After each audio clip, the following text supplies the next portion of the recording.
Let's go straight back to that breaking news. The Democrats on the US House Oversight Committee making public more photos from the Epstein estate, 68 images in total. Let me take you to the live page that the BBC has running on the website as we scroll through that. And just one of the latest pictures to go up there. There it is, Noam Chomsky, the 97-year-old professor and public intellectual who has previously appeared in Epstein-related documents. And just a reminder, as we show these photographs, it is always worth remembering there is no suggestion that appearing in the photos implies any wrongdoing. But these, some of the images that have been released in the last half an hour. Also watching all of this is our North America correspondent, Nomia Iqbal in Washington. And Nomia, just tell us a little more about some of the images that you've seen so far.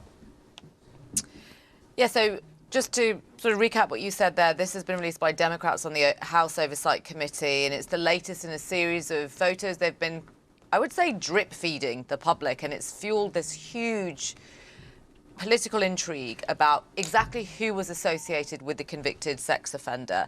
And so we've got the batch of 68 photographs, just having a look at them, their passports, maps, text message screenshots. There's photos of very well-known people in there. So you've got,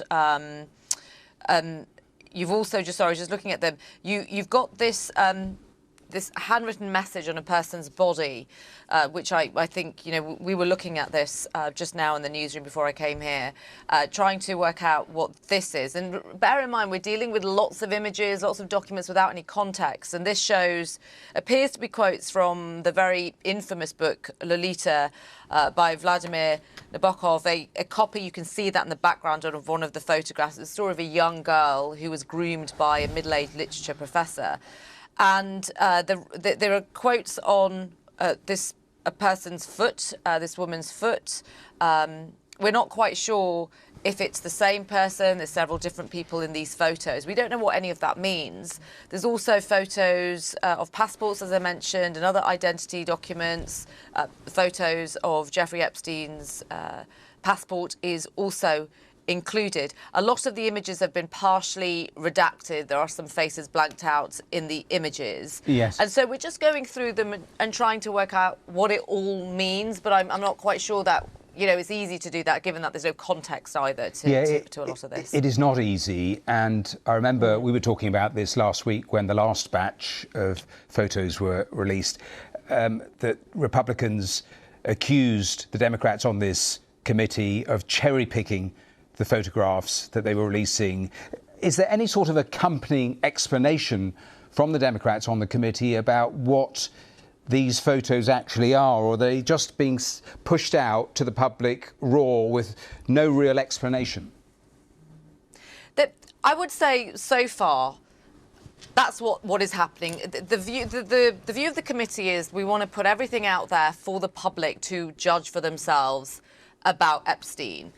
But the Republicans on the committee, and it is a bipartisan effort, remember, to get to the bottom of everything to do with Jeffrey Epstein, they're not happy with what the Democrats are doing. As you pointed out, they're saying, you're cherry-picking exactly what you want. The other week they had a photo of President Trump when he wasn't president, a long, long time ago, with the women's faces blanked out to protect their identity.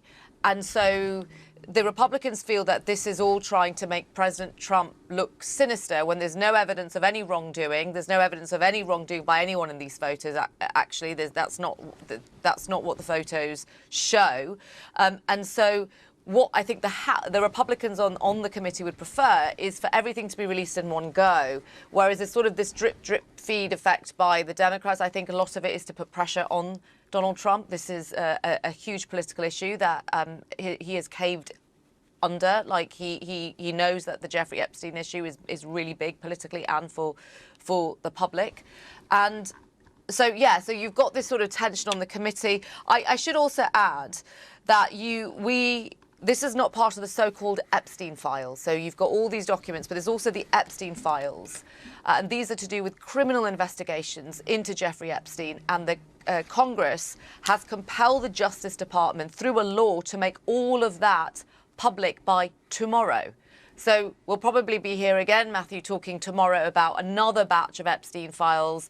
We don't know exactly what that will reveal either. So all we've got to go off is all these images of women with very, very powerful people. I'm just looking at now 2 photos showing Microsoft co-founder Bill Gates standing with a woman whose face has been blacked out. And all these photos have come from the Epstein estate. But just to reiterate again, there is no suggestion that appearing in the photo implies any wrongdoing by those public figures.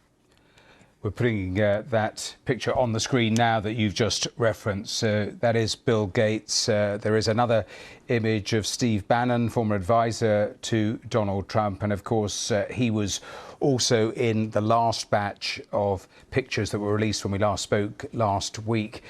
Nomia, you referenced the fact that this is not part of the so-called Epstein files. And of course, the Department of Justice has to make those public by tomorrow at some stage. That is the deadline. In terms of the pressure on the president of the United States, how would you describe it? Because this is a story he has continually tried to just deflect and say, why are you still talking about this? But it just will not go away, will it?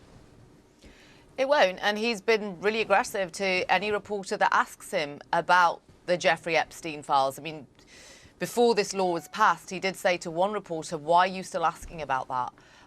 But bear in mind, it was President Trump on the campaign trail who did talk about the Jeffrey Epstein files, the Jeffrey Epstein case, basically implying that the government was hiding information, implying that he did not die by suicide, and that if he got into office, he would put it all out there for everyone. So people just want him to stick to that promise. And this law that I mentioned that Congress passed, which has compelled the Justice Department to release all the files by tomorrow, was something that he was trying to get Republicans to ignore.